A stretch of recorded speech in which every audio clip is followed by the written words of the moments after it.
Welcome to Module 2 of Begin Your Business. By the end of this module, you'll have an official, legit business. How exciting.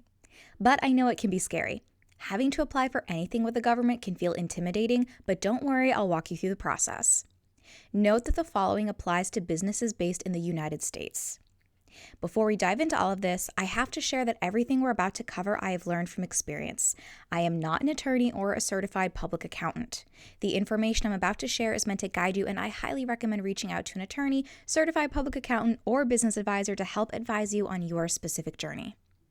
Calling in the big guns doesn't have to be expensive. The Small Business Development Center, SBDC, offers free advising for businesses. Google your state name and SBDC to find the advisor for your area.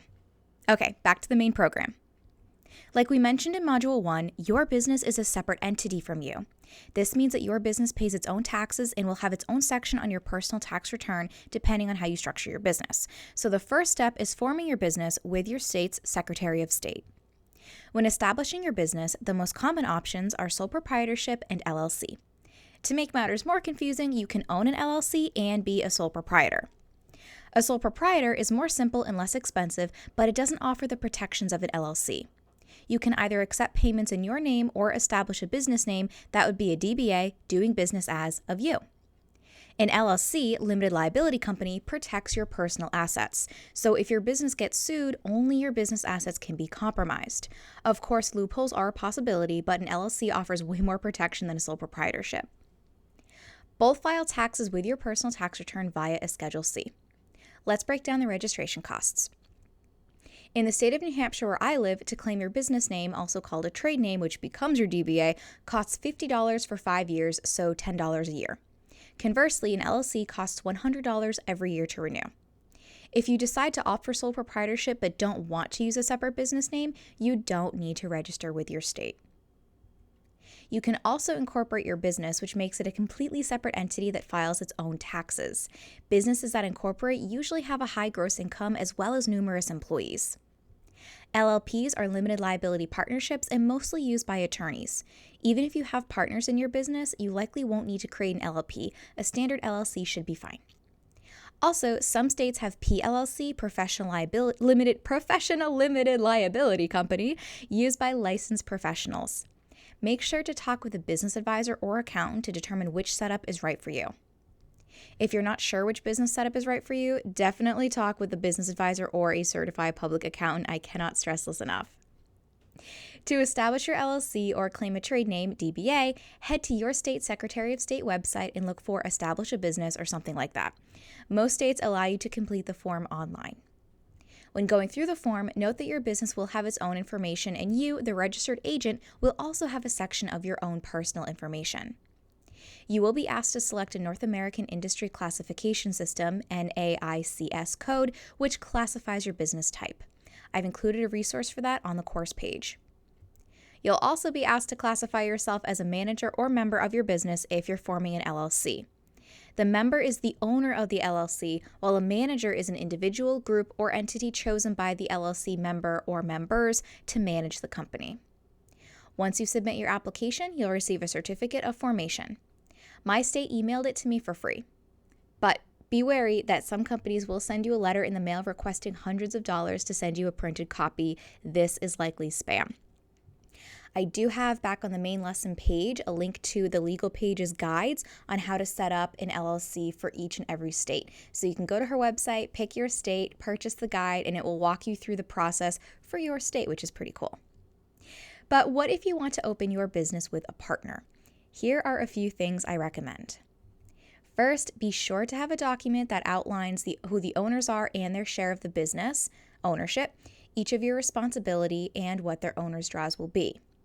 By ensuring the expectations are clear going in, your partnership will be stronger and you'll be less likely to resent the other person. A huge thing to keep in mind with a partnership is that your taxes will be filed differently. Whereas a single member LLC only files a Schedule C with the owner's tax return, a partnership files its own 1065 and each owner files the K1 portion with their own taxes. It's a bit more complicated, so I highly recommend paying a certified public accountant to file your taxes if you have a partnership.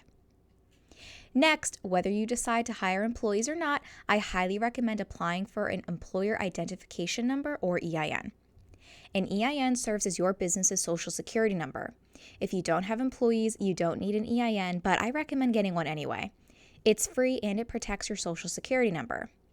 Whenever a company asks you to fill out a W-9, the business version of a W-4, you can use your EIN instead of your social security number. Another name for EIN is TIN, which stands for Tax Identification Number.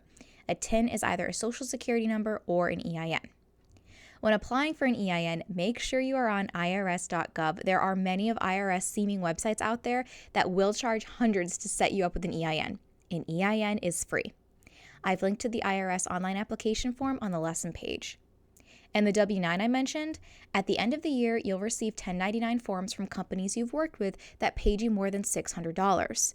These companies will ask you to complete a W-9 form so they can issue you a 1099. The income contained on 1099s will be filed on your Schedule C in a separate section from your other business income.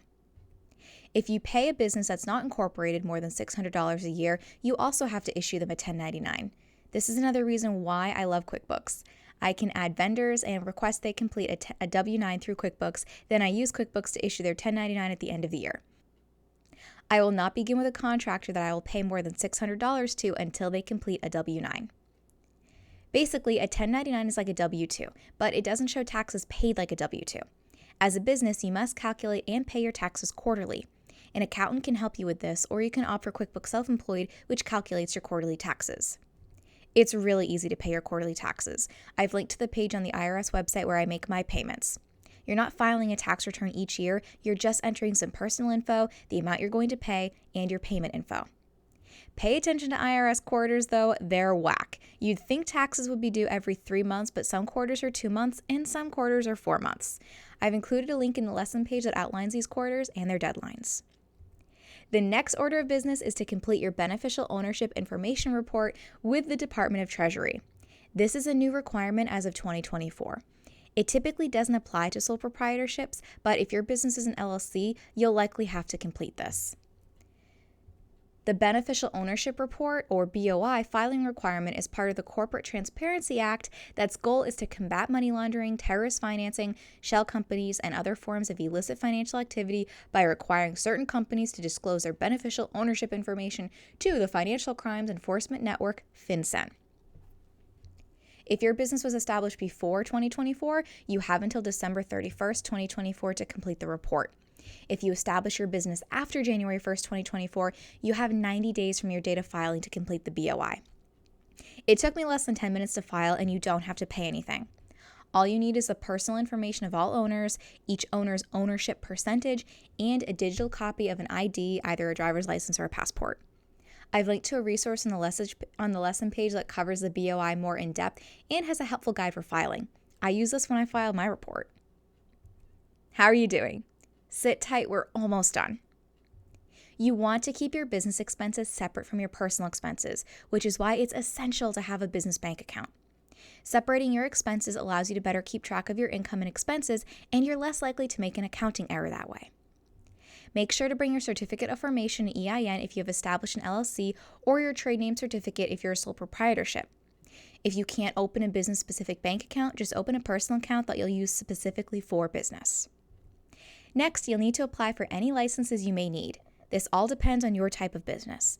Ask friends in your industry or reach out to a business advisor. Similarly, the level of business insurance you need also depends on your business type. The foundation insurance is liability, and if you have employees, you'll need workers' compensation insurance. Chat with your insurance broker to get the right coverage. And finally, if your business is located at your personal address, rent a P.O. box in your business's name. This will protect your personal address. There are some places where, by law, you need to list an address, such as in your email newsletter footer or your website's privacy policy page.